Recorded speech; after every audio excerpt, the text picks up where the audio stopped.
Donc, on a dit qu'on a parlé, et Charlie, on a parlé des sages de la Torah qui ne parlaient pas l'hébreu parfaitement. Et Rabbi Yehuda Hanassi a écrit sa Mishnah et son hébreu parfait. Et quand il a écrit le mot sirogin, ils n'ont pas compris c'est quoi sirogin. Et quand ils sont rentrés dans la maison de Rabbi, la bonne, elle a dit c'est quoi sirogin. Alors ils ont compris. Après, il a dit un mot qui s'appelait haloglogot.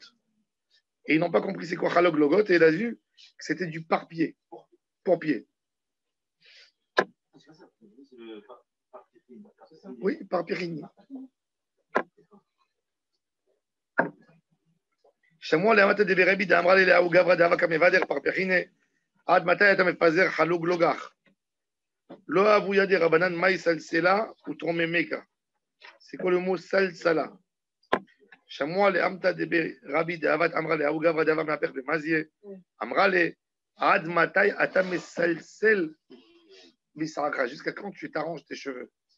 Chercher les cheveux, il arrange, tirer comme ça et regarder. Alors il a dit, tu fais comme une femme, c'est quoi ça? T'as mis salsel. Alors de là, on a compris, salsela, ou ton méméka, quand tu chercheras la Torah comme quelqu'un qui cherche à se maquiller, à être beau, qui cherche à s'arranger, eh ben, tu comprendras le bonheur d'Hachem. Lo avouya de Rabanan, ma yahashlech al Adonai yehavcha. C'est quoi le mot yehavcha? Yahav. Amarava Babarhana Zimna Hada, Avazinna Beade Aoutaïra. Je suis parti avec un arabe, un bédouin. Les Kadarina Tuna, et j'ai enlevé le poids de mes épaules. 2 lignes avant la fin de la page. Amarli, Shkol Yehavaich, ou Shadea Gemlaï. Prends ton poids et jette-le sur le chameau. De là, j'ai compris que le mot Yehavra, c'est un poids. Tout le poids que tu as sur toi, Kadosh Baruch Hu te dit, allez, jette-le sur moi, c'est moi qui vais le porter. La tristesse de l'homme. Et il faut savoir, pardon, excusez-moi, il faut savoir que, en arabe, c'est comme ça? Non. Ah, ya, comment on dit en arabe? Ton poids. Non, Khal, c'est le Mishkal, c'est un poids. Il est lourd, mais Khal aussi, c'est aussi un nom. Khal, c'est de la lourdeur, non. Non, mais c'est un poids. Non, c'est un poids lourd. Oui. C'est pour ça que tu dis à quelqu'un qui est lourdeau, tu lui dis Kalat. Oui. Mais je te dis, tu as un sac, pas forcément lourd. Je te dis, prends ta charge, prends ce que tu es chargé et pose-le. Décharge-toi. Alors il dit qu'en arabe, à l'époque, c'est Yahvar. Et c'est vrai, parce que quand on a un doute sur un mot en hébreu, il ne faut pas aller chercher un nom commun en latin. Ça ne veut rien dire. Des fois, oui, il peut y avoir. Par exemple, Ateena Hanta Fagia. Comment on dit en français une Teena? Une figue. Ateena Hanta Fagia, figue. Oui, c'est intéressant. Ça veut dire figue, 3 mots là? Non, le figuier a donné ses fruits. Hanta, Teena, c'est le nom du figuier. L'arbre, le figuier. Oui. C'est intéressant, en français, c'est pareil, c'est comme en hébreu. Il y a énormément. Il y a demain la Azkara du papa de Ayalon Wanish. Rabbi Shmuel Wanish, il priait. Il venait prier à Nessim à l'époque. Tu te rappelles? Il lisait la Torah comme ça, courbé. Lui, il a écrit des cahiers, 2000 mots qui ont exactement la même signification en hébreu et en français. C'est incroyable. C'est un passionné. Il prenait chaque mot. 2000, c'est énorme. Il a trouvé. C'est pas hébreu, il paraît qu'il y a 3000 mots en hébreu. Oui. Non, en hébreu ancien, hein? Il est parti. Il a écrit, mais il a laissé ses cahiers. Par exemple, c'est lui qui m'a dit que ce chamaillé, ça vient du mot Bet Shamaï Bet Hillel. Ça, c'est connu. Il est choqué. Mais il y a énormément de mots. 2000, c'est beaucoup, ça paraît beaucoup. C'est énorme. Il avait 2000 mots. Il m'a dit, viens, je te montre mes cahiers, 2000 mots. Il faut dire à ses enfants qu'ils les éditent. Ce qui est marrant, c'est qu'il est sur Bet Shammai, pas sur Bet Hillel. Des mots ou des expressions, peut-être qu'il Des va mots, la chercher par sa place. Non, mais des vrais mots. Énorme. En hébreu, en midrash, palatine, palais. Arsadra, prose d'or. Il y a beaucoup de. J'avais, à l'époque, il m'a disait une quinzaine comme ça, il te faisait sortir. Parce qu'il disait que les Juifs qui sont venus en France, qui existaient en France déjà 3000 ans, les Juifs, bien avant Charlemagne, avant que les Français soient partis à l'école, Rachid il écrivait. Il y avait de la poésie chez les Juifs en Europe. Et la culture française a pris des Juifs qui étaient influents, qui avaient un langage bourgeois, et ils ont pris des Juifs des mots. Et quand chez les Juifs, par exemple, vous voulez exprimer quelqu'un qui se dispute, on leur disait se chamailler. C'est moi aussi une bête chamaille, qui m'a assez chamaille. Donc, toutes les femmes de la trentaine. alors il dit, alors il savait, alors c'est pour ça qu'il nous dit toujours, Rabbi Yehuda Ibn Tibon, que quand on a un doute sur un mot en hébreu, il faut aller chercher l'arabe ou l'araméen. L'araméen, on connaît moins, mais l'arabe, on connaît. Il y a des dictionnaires, il y a des livres. Il y a 4500 mots communs entre l'arabe et l'hébreu. Tous les chiffres, les membres de la famille, des fruits, c'est pareil. Une pastèque, tu dis en hébreu avatir. Comment tu dis en arabe? Batir. Oui. Maï. Maïa. Oui. Et beaucoup de choses. Adam. Une minute. Daka.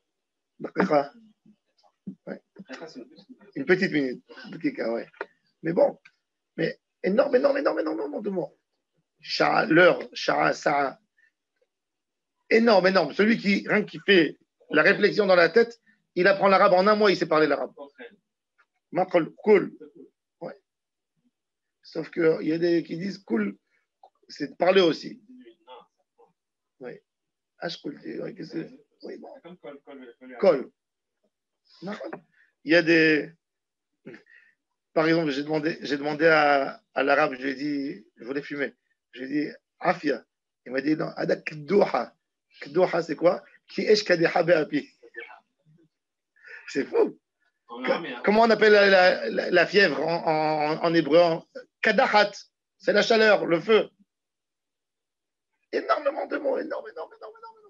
Alors, toujours, Rashi, quand il était en France, qu'est-ce qu'il a fait pour bien pouvoir écrire son commentaire sur la Bible? Vous savez ce qu'il a fait? Il est parti en Espagne, qui partageait une frontière avec la France. Il a fait quelques mois en Espagne pour apprendre l'arabe. À l'époque, il y avait les Arabes encore en Espagne. Il a appris l'arabe et c'est pour ça que dans le commentaire sur la Bible, beaucoup de fois, quand il veut expliquer un mot, il ne trouve pas, alors il dit en arabe c'est comme ça, donc forcément que c'est la même racine. C'est incroyable. Rashi, c'est ce qu'il a fait pour la Torah, pour qu'on ait une Torah claire. En quelques mois, il a appris l'arabe. Hein? En quelques mois, il a appris l'arabe. Hein? Le Rambam, il disait qu'il apprenait dans les heures qui sont ni de la journée ni de la nuit. Alors il a dit, Lo abouyade rabanan maï vetatia bimetatia ashmad. C'est quoi le mot matate? Métate en hébreu. Métate aujourd'hui, c'est un balai. Nous tous on sait. Mais eux à l'époque, ils ne savaient pas. Et pourtant, c'est un langage biblique. Ils ont oublié, c'était parti du dialecte. C'était autre chose. Chamois le hamta debera bidavat amra le chaverta. Shkule tatita vetati beta. Prends le balai et va aller à la maison. On dit en hébreu, titita et tata, l'ech tetate et tata. Titeta et tata, l'ech tetate et tata. Tu le dis bien, moi je veux aussi. Tanou Rabanan. Kira'a Serogin Yatsa. Il a lu la Megillah Serogin Yatsa. Sirousin, il a castré, c'est-à-dire qu'il a coupé un texte. Lo Yatsa. Rabbi Mouna, hein? Dans le désordre. Non, pas dans le désordre. Oui, selon Rashi, c'est de ma frère. Oui, mais c'est pas évident parce que. Parce que Sirougin, ça veut dire qu'il a lu, il s'est arrêté. Il a lu, il s'est Et arrêté. Sirousin, il a coupé des mots. Il a enlevé des mots. Oui, il a enlevé des mots. Yatsa Mechouta Chomesoras. Sirousin lo yata. Rabbi Mouna Omer Mishum Rabbi Yehuda. Av besirugin, ça dépend. Lui, il dit que même Imshaha, qui est dédigement et Koula, Chazar la roche. C'est-à-dire, tu lis la Megillah. Pour lire toute la Megillah Esther, ça te prend 30 minutes. Tu as arrêté entre le premier chapitre et le deuxième chapitre, plus de 30 minutes. Il dit, tu as le temps de. Mais la halakha n'est pas comme ça. La halakha, même si on a fini, on a fait un arrêt d'une demi-heure, c'est valable, on peut continuer. Il y a quelqu'un, il est à la maison, il est en train de lire la Megillah Esther à sa femme. Il y a quelqu'un qui vient lui amener le Mishnah Manot. Il a arrêté au milieu. Il est rentré, ils ont bu, ils ont dansé. Tu parlais? Oui, lui, il lit pour en quitter. Il n'a pas fait de bracha. Alors, il dit, Bediava, c'est bon.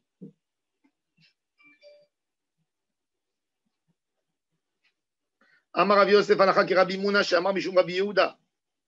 Amar le Abaye le Rav Yosef qui dédigment et Kula Mecha Dika et les Sefa ou Dilma Merecha des Sefa. Ça veut dire quoi? Depuis l'endroit où il est jusqu'à la fin ou depuis le début jusqu'à la fin? Amar le Merecha des Sefa. Depuis le début jusqu'à la fin, c'est pas grave. Parce que des Im qui Natata Dvayer les Shiurim, comment on sait? Il y a un, il est au chapitre 8, il a arrêté. De quoi finir? C'est 2 chapitres, c'est 2 minutes et demie. L'autre, il est au chapitre 3. Voilà. Tu ne peux pas faire la différence. Donc, Shahak et Dédigmon et Kula, c'est du début jusqu'à la fin. Amar Rabbi Abba, Amar Rabbi Yirmiyah Baraba, Amar Rav Alacha ki Rabbi Muna. Shmuel Amar En Alacha ki Rabbi Muna. C'est-à-dire, même si tu as fait 2 heures d'arrêt entre les chapitres, c'est valable et tu as été quand même acquitté. Besura Matnoachi. Bepumbedita Matnoachi Amarav Kahana Amarav Parabi Yirmiyah Amarav Rav Kahana Ala Chaki Rabbi Muna ou Shmuel Amar En Ala Chaki Rabbi Muna Rav Bive Matne Ifra Rav Amar En Ala Chaki Rabbi Muna ou Shmuel Amar Ala Chaki Rabbi Muna Amar Rav Yosef Nekod de Rav Bivi Biyadav. C'est Rav Bivi qui a raison. Lui il a dit En Ala Chaki Rabbi Muna. Et la preuve Rav et Shmuel Ala Chaki Rav et Shmuel toujours dans le Issour et Al-Hakirav. C'est pas bien ma note. Sinon, on sait aujourd'hui que même si on a arrêté, au milieu, c'est pas grave. On peut reprendre. C'est-à-dire, par exemple, regardez, il y a une femme, ça peut être fréquent, il y a une femme, elle vient à la synagogue avec son fils. L'enfant, il commence à pleurer au milieu de la Megillah et les femmes lui disent sors dehors, tu nous gênes, tu ne peux pas rester avec l'enfant. Elle sort dehors. Elle va à la maison. Déjà, il a avancé, mais il est au 5e chapitre. Elle rentre à la maison, elle dit à son mari de lui lire depuis le 5e chapitre jusqu'à la fin. Il y a une daïa. 1 heure après, il n'y a pas de problème. Ça, c'est à la Khalema assez. Oui. Elle n'a pas besoin d'écouter depuis le début. Si elle a gardé l'ordre, ça veut dire si elle est du début, mais si par contre elle est venue à la fin, elle a retardé, ça c'est autre chose. Ça déjà, c'est Kral et Mafgar, ça c'est pas. Mais si elle a fait dans l'ordre, elle était là pour une raison, pour quelqu'un, pour une raison, pour une autre. Il est sorti en plein lecture de la Megillah. Il est au 5e chapitre. Il suffit qu'il plie la page, qu'il voit où il est. Il vient à la maison, il continue le reste. Il a été acquitté. Pas de problème. Même s'il y a 1 heure de passage. Pourquoi? Parce que Rav, il a dit que En Alacha ki Rabbi Muna. Des Shmuel ou des Chayish l'Yechida, c'est Shmuel qui est Choshesh à une opinion d'un Chacham seul. Detnan. Shomeret Yavam Shekidesh Achiv et Achota.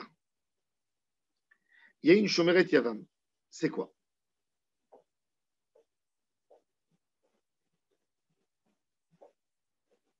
Il y a on a le droit de se marier 2 frères avec 2 sœurs? Oui. Il y a un des frères. Il y a un des frères, il était marié avec une femme. Alors, allez-nous. Il est parti jeune. Il a laissé sa femme, elle attend son hiboum. La mitzvah du hiboum, c'est qui est censé la faire toujours? Le grand frère à la maison qui est resté, si c'est l'aîné qui est mort. Le plus grand des frères, le plus âgé des frères, c'est à lui la mitzvah de hiboum. Il ne veut pas faire hiboum, qu'est-ce qu'il fait? Il fait khalitza. Il y a un des frères, il est parti, il veut épouser la sœur de la femme de la Yabama. Il veut l'épouser. Il rend impossible le hiboum. Pourquoi il rend impossible le hiboum? Bravo. Hein? Pourquoi il rend impossible le hiboum? Il va se marier avec sa belle-sœur. Ah? Il va se marier avec sa belle-sœur. Parce que La Yébama, elle devient une tsara. Parce que si maintenant même l'autre il va mourir, il ne pourra pas l'épouser. Elle aura une tsara, c'est à de prendre deux sœurs. Alors qu'est-ce qu'on lui dit? On lui dit attends que le frère il fasse la khalitza. Il va faire la khalitza lui. Ou le hibon. Alors regardez. Ah, s'il fait la khalitza, la sœur peut se marier avec le frère. Ouais. En même temps. Non, il peut se marier. Pourquoi il peut se marier? Oui, bah oui, avec la sœur. Avec la sœur. Il faut le hibon avec une. Lui, il veut prendre la sœur, un des frères. Non, mais lui, il a épousé la même personne, il a épousé les deux sœurs. Ça, c'est assaut. C'est génial à la maison. Ça. Non, parce que s'ils vont tomber, si l'autre aussi va tomber en khalitza. Pourquoi? Parce qu'il y a des qui disent. Pourquoi? Parce qu'il y a des qui disent que par la zika, ça m'interdit. Pourquoi? Parce qu'en réalité. C'est quoi zika? Je vais l'expliquer. Yaakov Avinu, il a des enfants. Il a 12 enfants. Il y a Réhouven, je donne un exemple. C'est pas comme ça, mais c'est pour faciliter la tâche. Il y a Réhouven qui est mort. Il a laissé sa femme sans enfants.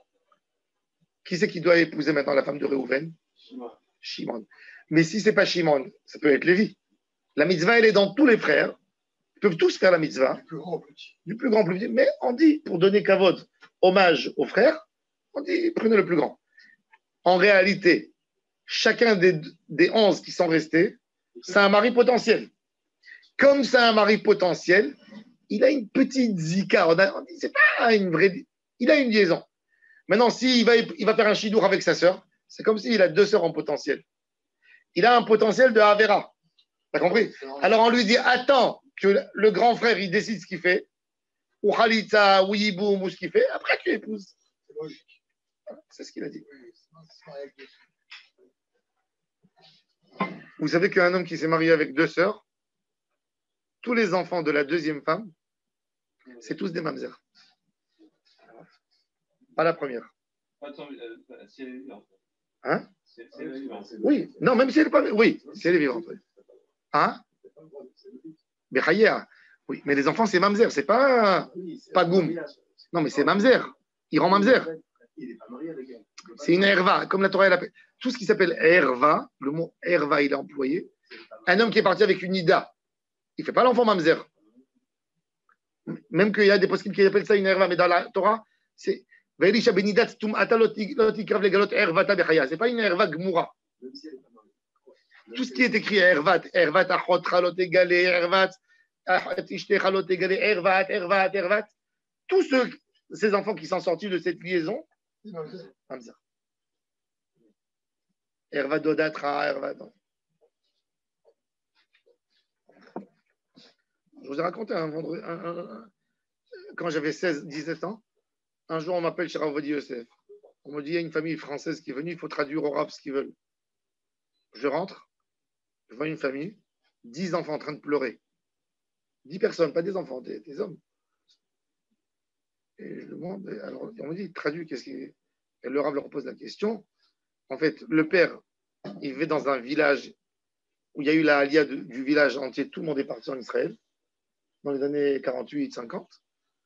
Et il est resté. Sa femme, elle ne lui donnait pas d'enfant. Il a dit à sa femme, je veux divorcer, je n'ai pas d'enfant. Elle lui a dit, fais comme Yaakov Avinu, épouse ma soeur. Laisse-moi tranquille. Tu vas me jeter maintenant, je suis seul, tu vas me laisser dans les mains des Arabes, on vit seul ici. Il a dit, ok. Il a pris la sœur. Il a amené 2 témoins des Hamé Aratot comme lui. Il a fait un mariage. Il a eu de la deuxième 10 enfants. Et la première, elle vivait avec eux dans la maison. Comme une tante, tu vois. Ces enfants, ils sont partis en France après. Quand ils sont arrivés en France, ils n'étaient pas religieux, ils faisaient l'école avec les Arabes et tout. Quand ils sont arrivés en France, ils sont rentrés dans une. Il y a 2 frères qui ont fait tchouva. Ils sont arrivés à la yeshiva du Rav Katz à Paris. Et ils se sont rendus compte qu'ils sont mamzer. Ils sont partis, ils étaient les 10. Chez Rav Ovadia Yosef, il a essayé de casser le premier mariage. De dire que le premier mariage n'était pas valable pour qu'il n'y a pas eu un mariage en réalité avec la première, mais il s'est avéré que le mariage, il était à 100% bien. Il y avait la communauté juive encore, le Méadrin. Il y avait 2 témoins, il y avait le rabbin, il y avait une bague, il y avait tout. Le Rav Youssef, il pleurait. Je l'ai vu, c'était vendredi, il pleurait. Il leur a dit, je suis menotté. Comme ça, il a fait comme ça avec les mains. Il a dit, je suis menotté. Je ne peux pas vous autoriser. Il y a un mariage qui est bon, vous êtes mamzer tous. Des années sont passées. Moi, je suis parti en France, je suis retourné. Et la famille Messas, elle m'a donné le manuscrit de Rabbi Shalom à autoriser. Quand je feuillette sur les dossiers pour voir qu'est-ce qu'il faut imprimer, qu'est-ce qu'il faut laisser, il me tombe ce dossier dans la main. Je dis, waouh, il est arrivé chez lui. Ils sont arrivés chez lui, il les a autorisés. Il a fait un pile-poule. Et Rav Yosef, je vois, maintenant moi je me rappelle de l'histoire. Rav Yosef dit que Dieu te bénisse, il écrit à Rabbi Shalom. Parce que moi, j'ai eu énormément de peine pour cette famille. Je n'ai pas réussi. Toi, tu as trouvé le Héter pour eux. Et je suis d'accord, il les a autorisés. C'était quoi le Héter? Il a dit, Rabbi Shalom, c'est fou. Pour Rabbi Shalom, s'il était aujourd'hui, il n'y a pas de mamzer presque. Lui, il a dit, je dis, de la même manière, une femme qui fait une avéra, je dis de la même manière qu'elle a fait avec cet homme, elle a pu faire avec d'autres hommes. Si une femme, elle fait quelque chose, une relation à avéra, donc il a dit, elle vit avec des goïs dans une ville au Maroc, le rov, c'est des goïs, ça fait que de son mari est un goï. Je suis la rov, il dit un goï qui a eu avec une femme, c'est pas éché. Alors il a dit, ses enfants, c'est pas du mari, c'est des goïs. Donc ils sont cachés. Ça fait. Ils étaient où, mamzer ou père? Ah oui, on en avait parlé. Ils ont choisi de parler de la prise de sang et on ne pouvait pas faire. D'accord. Mais Rabbi Shalom, il a autorisé ça avec cette zikat erva. Il a fait même ça. Ça, quand j'ai montré ça au Rav Bakshi Doron, il a sauté au plafond. Quand je suis parti lui amener pour qu'il écrit une lettre de recommandation sur le livre, il m'a dit, laisse-moi le livre. Il m'a dit, j'ai mal à la tête. Il m'a dit, je vais prendre un aspirine. Je ne suis pas bien. Je suis revenu après quelques jours. Il m'a dit, tu sais, je n'ai pas dormi des nuits. Il m'a dit, tu me mets dans un dilemme. Il m'a dit, je ne suis pas d'accord avec ce qui est écrit dans ce livre. Pour moi, c'est une catastrophe. Ce n'est pas normal. Il me dit, il ne faut même pas les éditer. Je lui dis, la famille a décidé de les éditer. Je lui dis, et pourquoi Rav Yosef il a signé s'il n'est pas d'accord? Quoi, Rav Yosef, vous le soupçonnez de. Il m'a dit, tu as raison. Il m'a dit, mais moi, je ne suis pas dans cette doctrine. Il m'a dit, mais pour Rabbi Shalom, je l'adorais, c'était un tzaddik. Je sais qu'il a tout fait les Shem Shamaim. Ce n'est pas quelqu'un ni qui pensait pour son kavod, ni il n'a jamais écrit une lettre pour recevoir de l'argent ou pour quoi que ce soit. Alors il m'a dit, je t'écris une lettre de recommandation, mais je ne suis pas d'accord avec rien ce qu'il a écrit. Alors je lui ai dit, Rav, vous n'êtes pas d'accord avec ça? Je lui ai dit, permettez-moi de vous présenter un exemple simple. Je lui ai dit, la Gemara, elle dit, une femme, son mari, il était avec elle en mois de janvier. Le 5 janvier, on l'a pris, cet homme, on l'a enfermé dans une prison ferme. Il n'y a personne qui rentre et qui sort. Sa femme, elle est dehors. La femme, elle a accouché en mois de décembre, fin décembre. 12 mois. Qu'est-ce que vous dites? Il rigole. Qu'est-ce que vous dites? Qu'est-ce que la Gemara, elle dit? Je lui dis. La Gemara, elle dit, il est cachère. Peut-être l'enfant, il est resté dans le ventre de sa femme jusqu'à 12 mois. Combien de cas vous connaissez dans le monde? Une femme qui a gardé l'enfant dans le ventre 12 mois, vous connaissez un cas comme ça? Et la Gemara, elle te dit, si on ne connaît pas, l'enfant, il n'est pas mamzer, il peut rester. Si on ne connaît pas l'homme avec lequel il n'y a pas de soupçon, tu ne peux pas dire cet enfant, il est mamzer. Je lui ai dit, combien de chances il y a qu'une femme garde l'enfant 12 mois ou qu'elle va avec un autre? Il m'a dit, tu m'as gagné. Qu'est-ce que tu veux que je te dise? Il m'a dit, si la Gemara, elle dit, c'est vrai. La Gemara, elle dit, il n'est pas mamzer. C'est-à-dire qu'Akadosh Baruch Hu, il n'a pas dit qu'il faut chercher les mamzer. C'est-à-dire, Hachem, il voulait que ce soit très grave pour une femme de ne pas, chas v'shalom, trahir son mari, faire quelque chose derrière son dos, pour éloigner la znout du Ham Israël. Mais après que le fait, il est là, fait tout pour aider cet enfant. Et c'est pour ça que c'est la plus grande des mitzvahs d'autoriser un mamzer. Où tu vas lui faire souffrir? Est-ce que tu cherches son bug ou tu cherches à l'aider? L'idée de la Torah, c'est d'éloigner le Ham Israël de Znout. Et ça a gardé le Ham Israël, parce que pour nous, un mamzer, c'est très, très grave. Surtout dans l'exemple, la mère, elle était d'accord en plus, elle, pour les 10 ans. C'est quoi l'histoire? C'est que on veut pas punir l'enfant. Bien sûr que tu ne veux pas. La Gemara, elle dit qu'Akadosh Baruch Hu, il pleure. Il dit, cet enfant, il vient chez Akadosh Baruch Hu, il dit, moi, qu'est-ce que j'ai fait, moi? Pourquoi tu mets... Oh, ma mère, elle a fauté, moi, je vais payer le prix. Qu'est-ce que j'ai fait? En plus, de génération en génération, ça se perd. C'est pour ça qu'il faut tout faire. Moi, je dis, il faut chercher. Aujourd'hui, dans notre génération, tout le monde est mamzer, je crois. Bah, on ne sait pas. On sait pas. Potentiellement, oui. Il y a plein de... T'as raison. Arrière, on ne sait pas. On vit dans un monde, hein, c'est un monde. Il a raison. Mais il a raison. Tu sais, tu parles des Juifs de Russie. Tu parles des Juifs de Russie en 70 ans que le communisme a interdit. Je crois qu'il n'y avait pas de divorce. Il y avait des mariages. Tout d'un coup, ils ont tout bloqué. Il y a 2,5 millions de Juifs en Russie jusqu'en 88 où ça s'ouvre. 2,5 millions de Juifs fermés 70 ans dans une prison. Une grande prison qui s'appelle l'URSS. Tu ne peux pas sortir de là-bas. Tu bouges tout de suite, Sibérie. Dans ces moments-là, il y avait des gens qui se sont séparés bien de leurs femmes. Maintenant, c'est des gens qui se sont mariés religieusement. Ils sont partis, ils se sont remariés avec d'autres. Les femmes, elles sont remariées avec d'autres. En 70 ans, tu sais combien de mamzers ça te fait? Ça te fait 100 000 mamzers. Qu'est-ce que tu fais? Qu'est-ce que tu fais? Mais il paraît qu'il y avait une loi en France où les mariages ne devaient pas être cachers pour éviter les mamzers d'ailleurs. Ils prenaient des dîmes. Pourquoi tu dis en France, en Israël? Les dîmes qui n'étaient pas cachers. En Israël, le Rav Kouk de Tibériade, Zichrono Livracha, il y a 50 ans, il était Rav. Le Rav Amari m'a raconté qu'il partait avec lui dans les kibbutz pour faire les choupotes. Il cherchait des témoins pas sous lui. C'est ça. Pour éviter les mamzers. Oui. En France, en France, tous les mariages, jusqu'à celui qui s'est marié en France, sans vouloir vexer des rabbinim, tout celui qui a fait un mariage consistorial jusqu'aux années 78-80, il faut refaire son mariage. Ils sont tous pas sous. Les témoins, les chazan, c'est tous des mechalel et Shabbat. Tous. Non, mais à la tournée. Mais non, mais les chazan étaient mechalel Shabbat. Ah oui, c'était des goy d'ailleurs. Il y avait l'orgue à la synagogue, il y avait Oui, tout. oui, avec les chapeaux. Les mariages étaient les dimanches tout le temps et même les rabbins n'étaient pas trop religieux à l'époque. Les témoins aimaient Khalil les Shabbat. C'est un plaisir parce que c'est une angoisse toujours ça. Dès qu'on nous parle de mamzer, c'est une angoisse. Ah. Tu vois, On veut aider le mamzer. Il faut savoir qu'en France, d'après Rav Ovadia Yosef et d'après Rav Messas, il n'y a pas un mamzer en France. Ça reste entre nous ici. Il n'y a pas de mamzer. Tu peux tous les autoriser. Le héter, il est simple. Très roubé. Je dis de la même manière que cette femme, en France, une femme, elle se sépare de son mari, elle quitte la maison. Elle ne peut pas obtenir son guet tant qu'elle n'a pas son divorce civil. Le divorce civil en France, il dure entre 1 an et demi et 3 ans. En Suisse, il dure 8 ans, un divorce civil. 8 ans.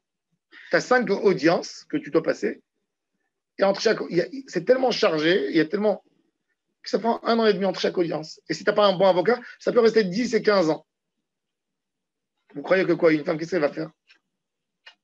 Moi, à l'époque, je voulais amener un bédine d'Israël pour ne pas être puni par la loi en France, les amener à Bruxelles. Ils viennent dimanche matin. Et les gens de Paris viennent à Bruxelles pour faire des guettes et ils retournent. Des guettes en 5 minutes. Amener 3 à 4 scribes, faire 10, 15 guittines tous les dimanches pour éviter, pour libérer les gens.